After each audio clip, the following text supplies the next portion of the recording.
Assalamualaikum warahmatullahi wabarakatuh.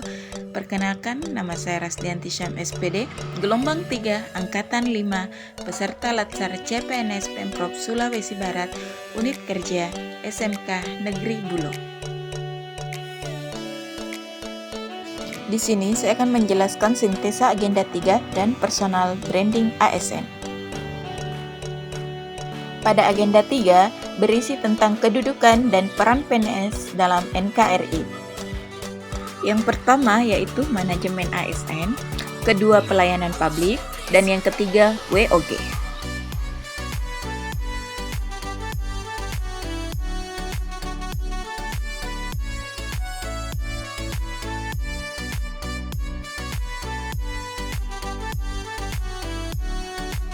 Yang pertama yaitu manajemen ASN. Manajemen ASN adalah pengelolaan aparatur sipil negara untuk menghasilkan pegawai yang profesional, memiliki nilai dasar, etika profesi, bebas dari intervensi politik, bersih dari praktek korupsi, kolusi, dan nepotisme.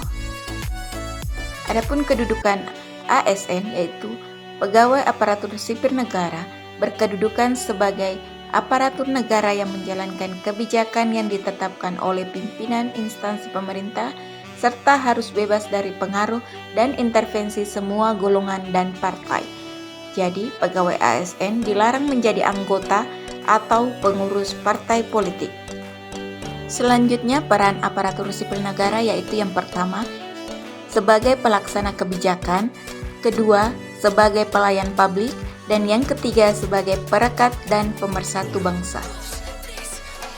Adapun hak dan kewajiban aparatur sipil negara yaitu ASN berhak atas kesejahteraan dan pengembangan kompetensi. Kewajiban ASN sesuai dengan tugas dan tanggung jawab. Selanjutnya, kode etik ASN. Kode etik ASN merupakan acuan bagi aparatur sipil negara dalam penyelenggaraan birokrasi pemerintah untuk menjaga martabat dan kehormatan ASN. Yang terakhir yaitu sistem merit. Sistem merit merupakan kebijakan dan manajemen ASN yang berdasarkan pada kualifikasi, kompetensi, dan kinerja secara adil dan wajar tanpa membedakan latar belakang politik, ras, warna kulit, agama, asal-usul, jenis kelamin, dan lain-lain. Penerapan sistem merit dalam pengelolaan ASN mendukung pencapaian tujuan dan sasaran organisasi serta memberikan ruang bagi transparansi, akuntabilitas, objektivitas, dan keadilan. Yang kedua adalah pelayanan publik. Pelayanan publik merupakan bentuk kegiatan pelayanan umum yang dilaksanakan oleh instansi pemerintah pusat dan daerah dan di lingkungan BUMN atau BUMD dalam bentuk barang dan jasa untuk pemenuhan kebutuhan masyarakat.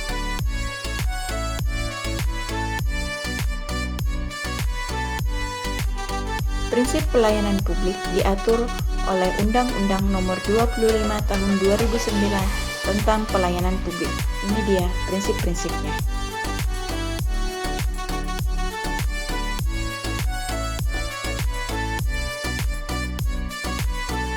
Selanjutnya, etiket pelayanan publik. Sebagai pelayan publik, kita harus menerapkan etiket berikut.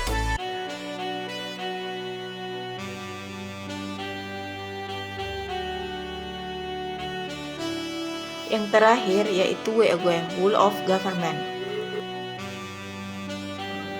Pendekatan WOG adalah sebuah pendekatan penyelenggaraan pemerintahan yang menyatukan upaya-upaya kolaboratif pemerintahan dari seluruh sektor dalam ruang lingkup koordinasi yang lebih luas guna mencapai tujuan-tujuan pembangunan kebijakan, manajemen program, dan pelayanan publik. Praktek WOG dalam pelayanan publik yaitu yang pertama, pelayanan yang bersifat administratif, kedua, pelayanan jasa, ketiga, pelayanan barang, dan yang keempat, pelayanan regulatif.